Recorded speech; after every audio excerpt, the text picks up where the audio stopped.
Olá, seja muito bem-vindo a mais uma aula de Direito Penal. Vamos seguir em frente que a vida continua. Nós já estamos no artigo 75 do Código Penal. Olha que maravilha, olha que maravilha. O artigo 75 do Código Penal, ele tem como título, subtítulo, né? Limite das penas. Só que, na verdade, o artigo 75, ele não trata do limite de aplicação de uma pena. Ele trata, ele relata, ele dispõe sobre o limite de cumprimento de pena. Ele dispõe sobre o limite temporal que um condenado poderá ficar preso. Ele dispõe de um limite temporal que o condenado poderá ficar preso. Qual é esse limite temporal, professora? 30 anos. Ninguém poderá ficar preso além de 30 anos. Somente 30 anos. Mas, professora, veja bem, nós temos condenados da Lava Jato que, da unificação de várias penas deles, referente aos vários crimes que eles praticaram, eles já ultrapassam 100 anos de prisão, referente a vários crimes. Nós vamos unificar essas penas e ultrapassam 100 anos. Significa que ele só vai poder cumprir 30? Somente 30. É o limite temporal de cumprimento de pena previsto no artigo 75 do Código Penal. Olha o que fala. O tempo de cumprimento de pena privativa de liberdade. Não pode, é expresso, gente, não pode ser superior a 30 anos. Poxa vida, professor. Então, unificando todas as condenações, ele tem lá 120 anos a cumprir, mas ele vai cumprir apenas 30, professora? Apenas 30. E os outros 90 anos de condenação, professora? Só em outra vida. Só em outra vida que ele vai cumprir esses 90 anos. Aqui no Brasil, não. É triste, mas é o artigo 75 do Código Penal. Então, olha só. Aqui eu fiz uma observação para vocês.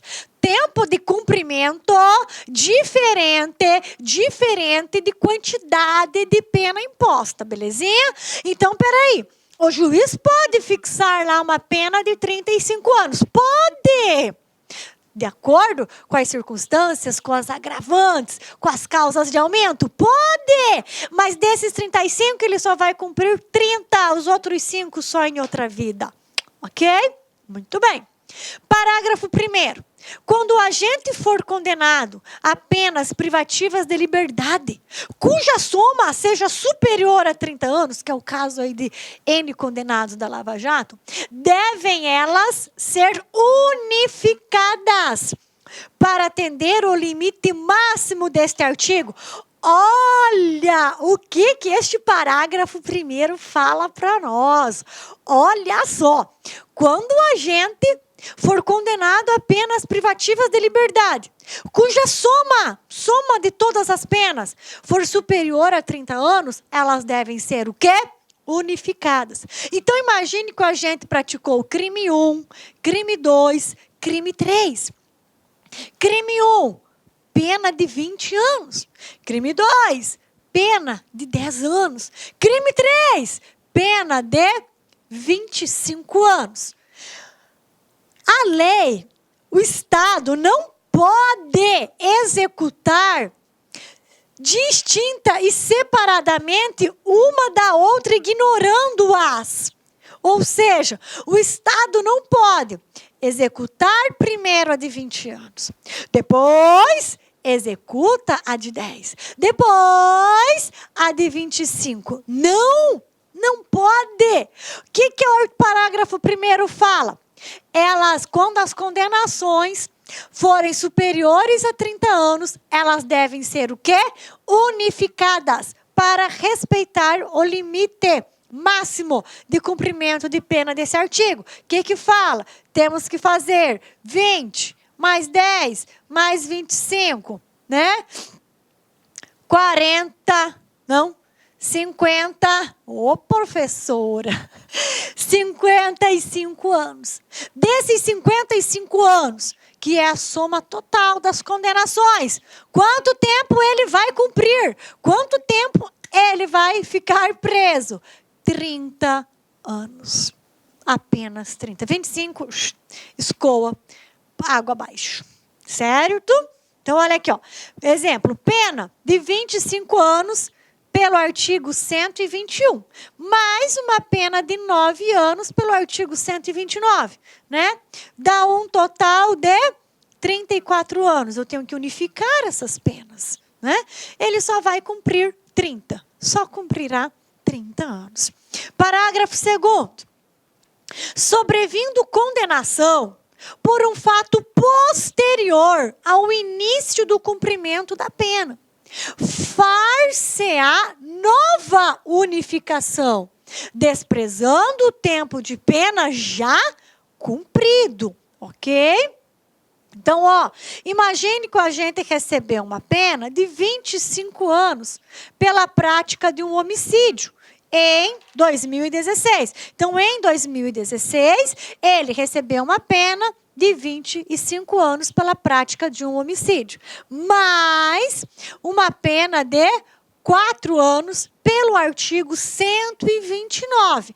Essa pena do 129 da lesão corporal, ele recebeu em 2018, ou seja, ele praticou um novo crime enquanto ele cumpria pena. O que fala quando isso acontecer?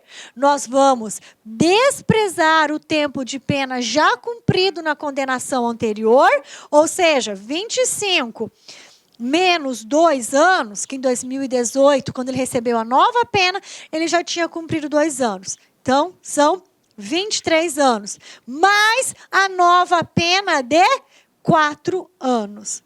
É igual a 27. Então, ele tem apenas 27 anos a cumprir. Professora, e assim, se ao invés,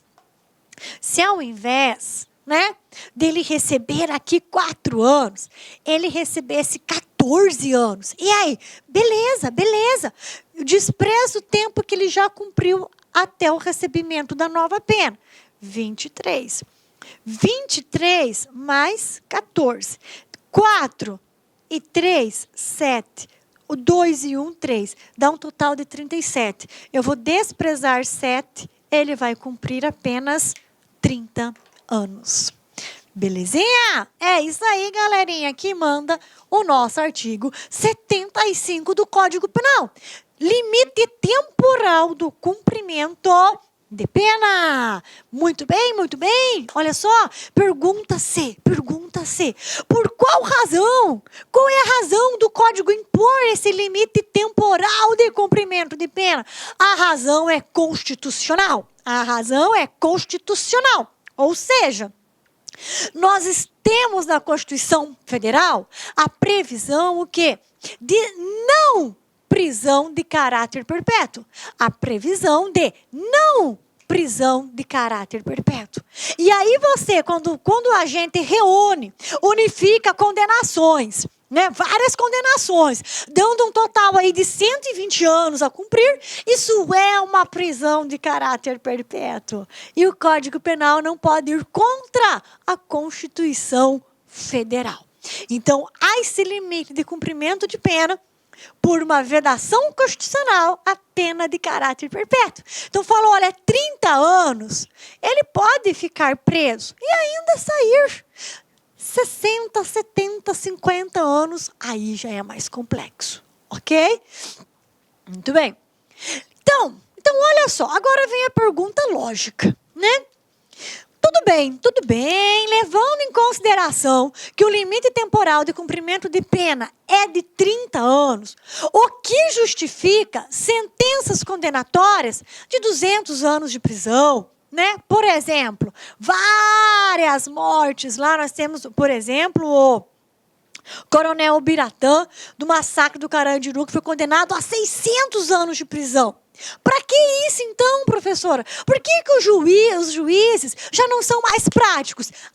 só pode cumprir 30, bora 30 anos aqui, não nem vou fixar 35, só 30, só pode cumprir 30. Por que então que nós temos essas sentenças que ultrapassam o limite temporal de cumprimento de pena? Por que então que nós temos a unificação de várias condenações, né, para evitar que o condenado fique mais de 30 anos preso? Para que isso então? Porque essas sentenças superiores a 30 anos, para evitar que o criminoso, que o condenado, vamos tratá-lo como tal, né? Já tem sentença condenatória, está cumprindo pena.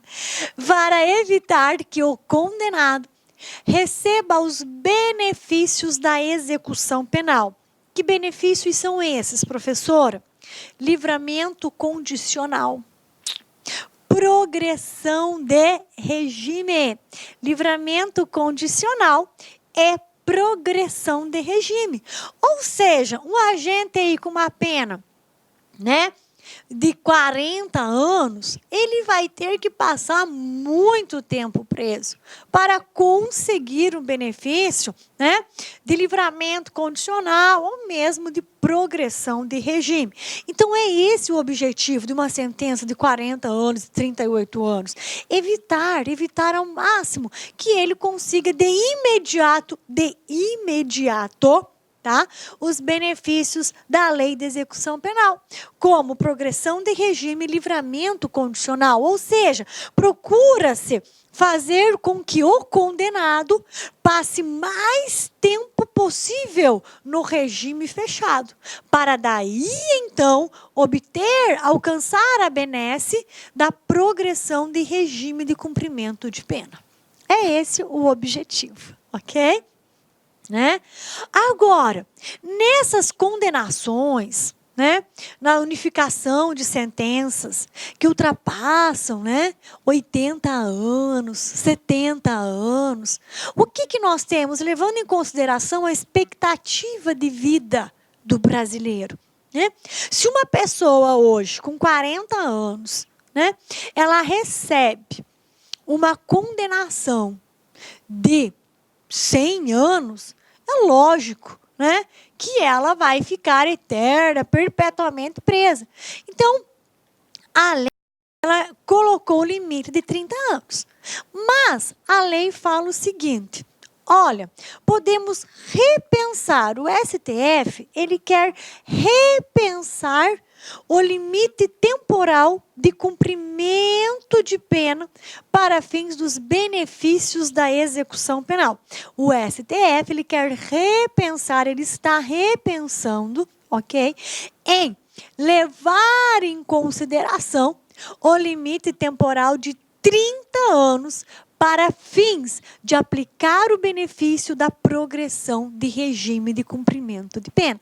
Ou seja, aquele condenado a uma pena de 200 anos, 150 anos, 130 anos, para esses onde a progressão de regime torna-se totalmente 100% inacessível, ok?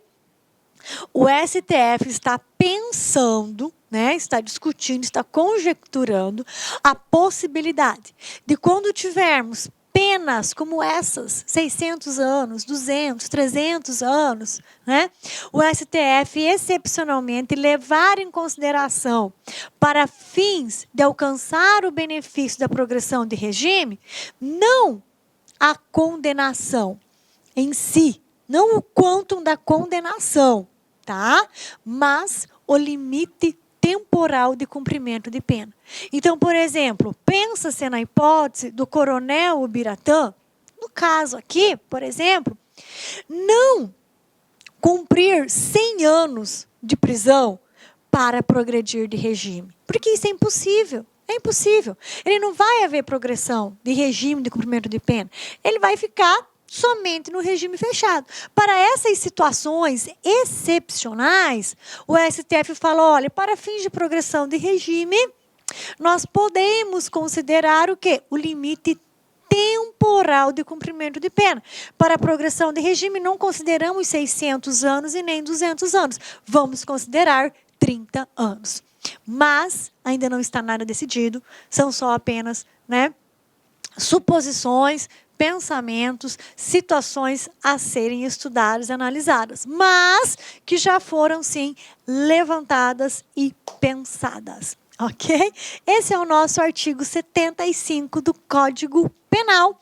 A nossa mensagem final é: olhemos sempre o copo meio cheio, ok? Sejamos otimistas, sejamos otimista frente aos nossos objetivos, frente aos nossos sonhos, ok? Vamos nos encher de otimismo no dia de hoje. Um fortíssimo abraço para vocês. Até a próxima aula. Adorei estar aqui discutindo, conversando com vocês sobre o artigo 75 do Código Penal. Estou à disposição de vocês via e-mail, via Messenger, o que vocês quiserem, plenamente à disposição. Forte abraço e até mais.